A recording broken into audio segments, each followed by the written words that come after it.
What up, what up? Say so G. Back with another topic, back with another video.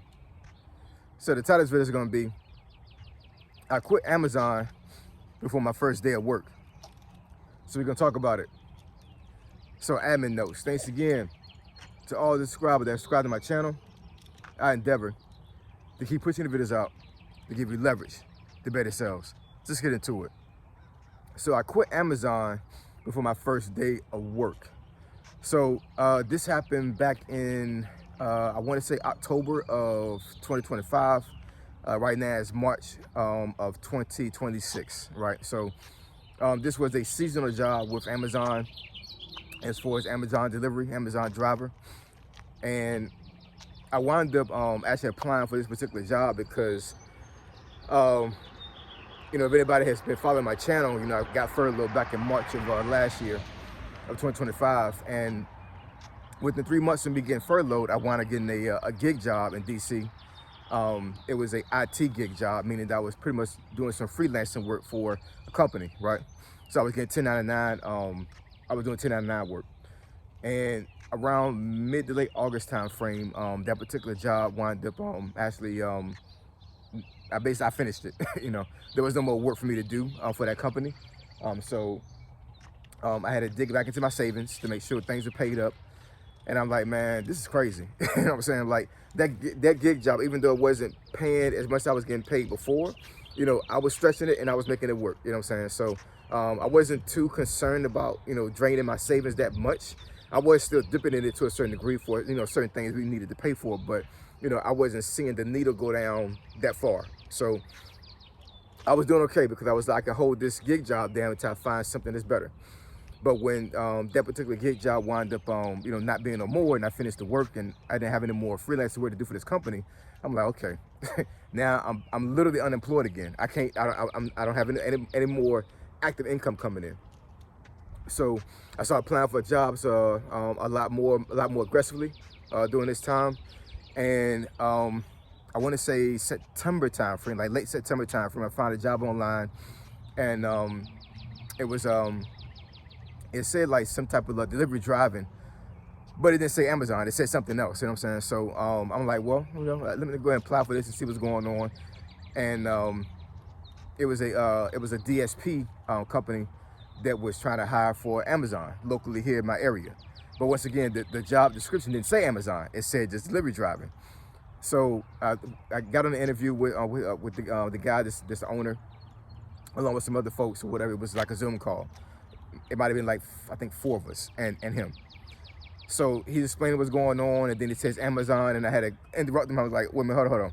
This is an Amazon job? He's like, yeah, this is Amazon delivery in the area you live in. I said, oh, okay. You know what I'm saying? Like, I heard about Amazon driving, and I heard some folks that actually liked the job, and I heard some folks that it was the most horrible experience they ever had in their life.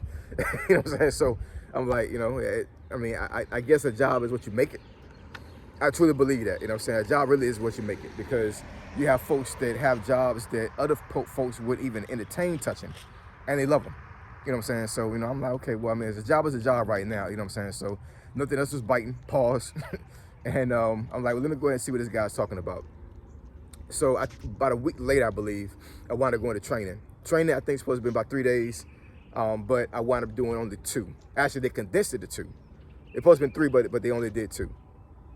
And the first day was nothing but training, which I expected, you know what I'm saying? Because you have to get familiar with the company and familiar with how you're going to deliver the goods for Amazon. But most of the training was on a tablet. It was like, it wasn't an iPad. I think it was like an Android tablet. And it was a whole bunch of modules, right? Online classes, online training. And that pretty much took almost all day. There was a guy instructing and, you know, and giving some outside instruction outside of the tablet. But I would say like 80% of that day was me looking at this tablet, going through all this training.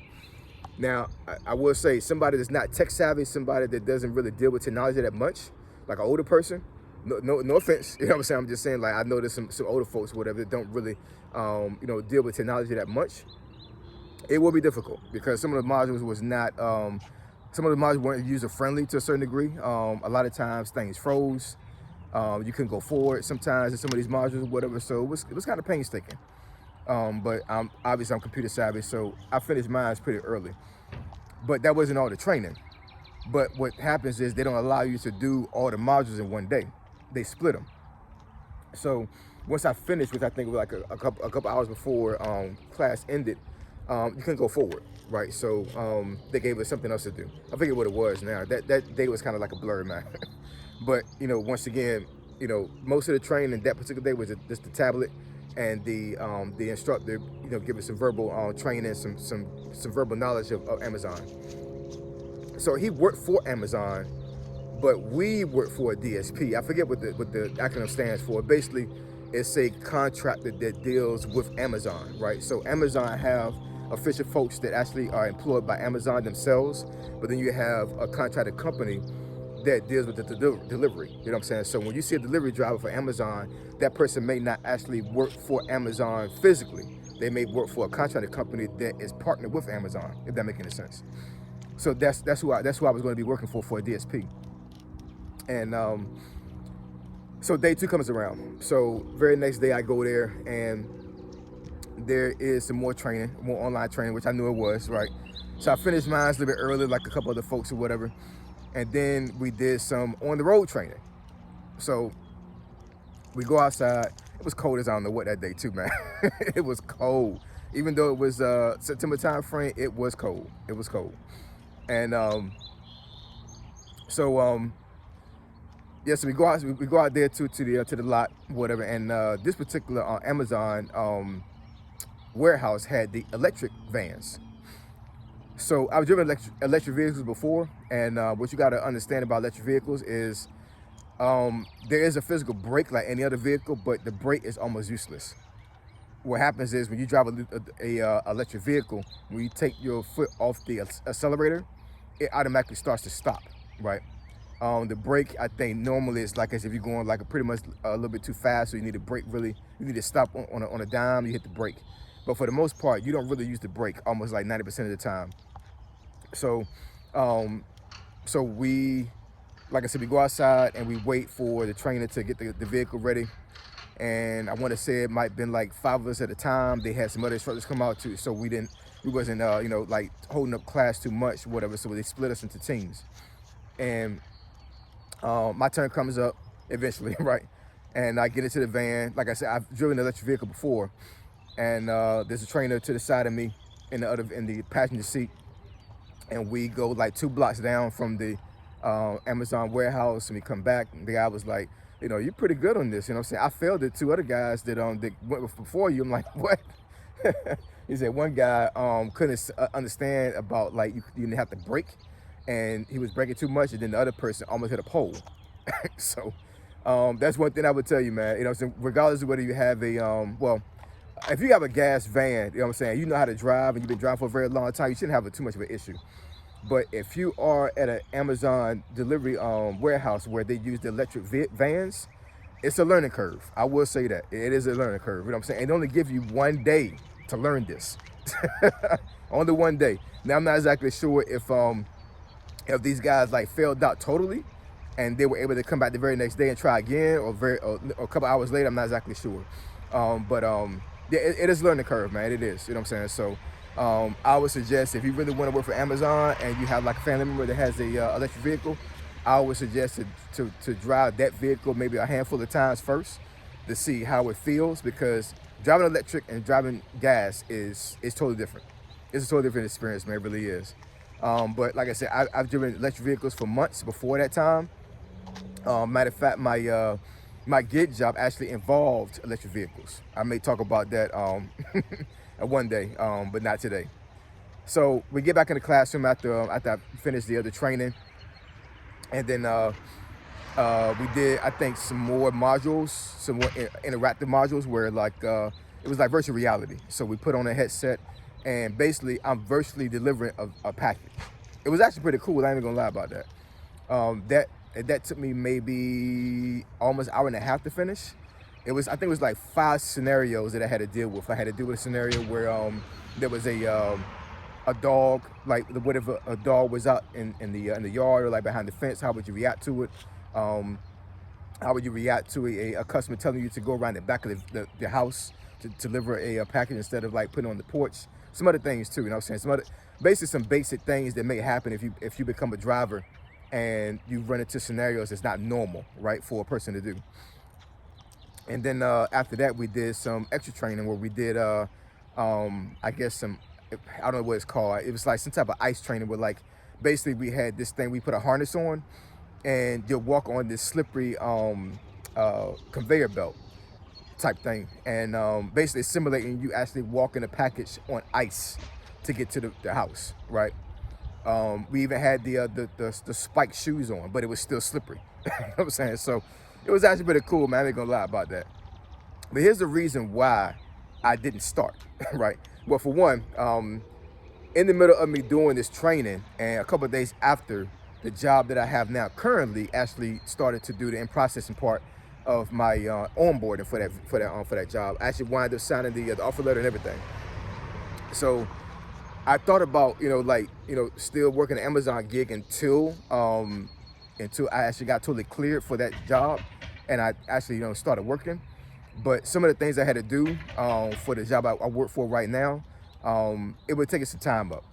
And the time that Amazon gave me to work was kind of crazy.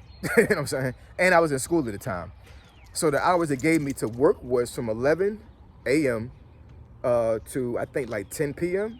So it was like, basically it was like 10 hours, 4 days out of the week. So you was off 3 days, but you was going to work 4 10-hour days. And you only got a 30-minute break. And I talked to some of the folks that actually had been there for a while. And on average, you got to deliver like a little bit over 20 packages a day. And I'm like, what? Then I'm looking at the landscape of where I live at. I live in an area where there's a lot of hills and mountains, man. You know what I'm saying? Like, this is not flat land by any stretch of the word. You will find flat land, but ain't too much of it. You guys been following my channel for a while now. Look at my neighborhood. It's hills, man. You know what I'm saying? So I'm looking at where I'm going to be delivering that, whatever, and it's totally rural. It's the country.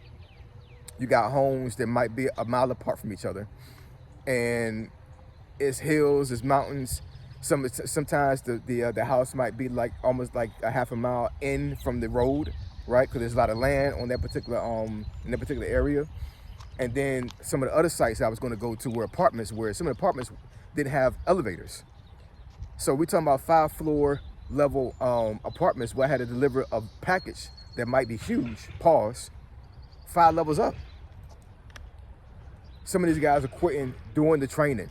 You know what I'm saying? Like, yeah, like we're not doing that. You know what I'm saying? Like, and they were paying, how much was paying me? They was gonna pay me, I think $20 even an hour. Yeah, so for somebody that's young, not that bad, you know what I'm saying? And because I have passive income, $20 an hour or whatever actually helps me out, because I can live off of that, so I can make that stretch because I have other income coming in. But somebody is trying to pay major bills off of just $20 an hour, like, this is crazy.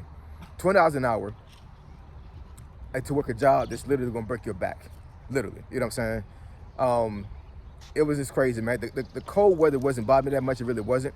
And the training wasn't all that bad. It was actually pretty cool and interesting.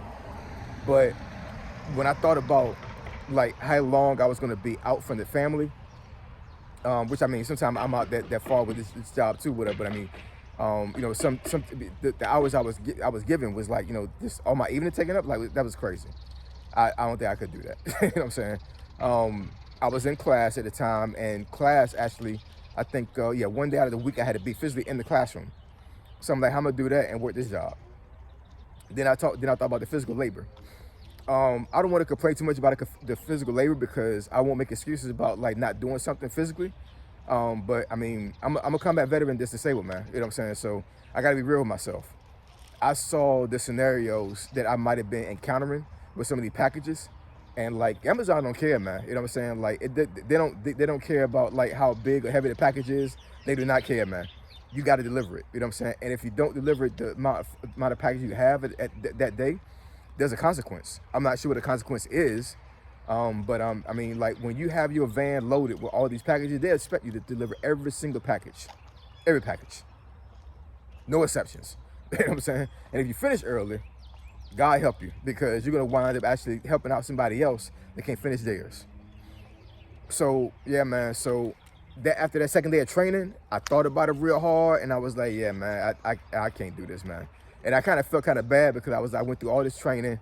I told the guy I was willing to do it, whatever. I was like, nah, man, nah, I'm good. So I had to call the guy the very next day, and I'm like, yeah, man, I don't think it's gonna work out, whatever. And he was kind of convinced me to still work the job. I was like, nah, I can't, man. Nah.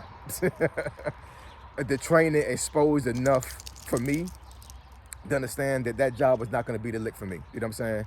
I'd rather do gig work, delivery driving, and like as far as like driving folks around and delivering food, other than doing Amazon. But that's just me, man. You know what I'm saying? Because anybody else could have that job, and they could flourish. They really can. Some folks are built like that, but your boy Ace is not. So I appreciate y'all. I love y'all. And I catch y'all next video. Say so G, signing out. I'm gone.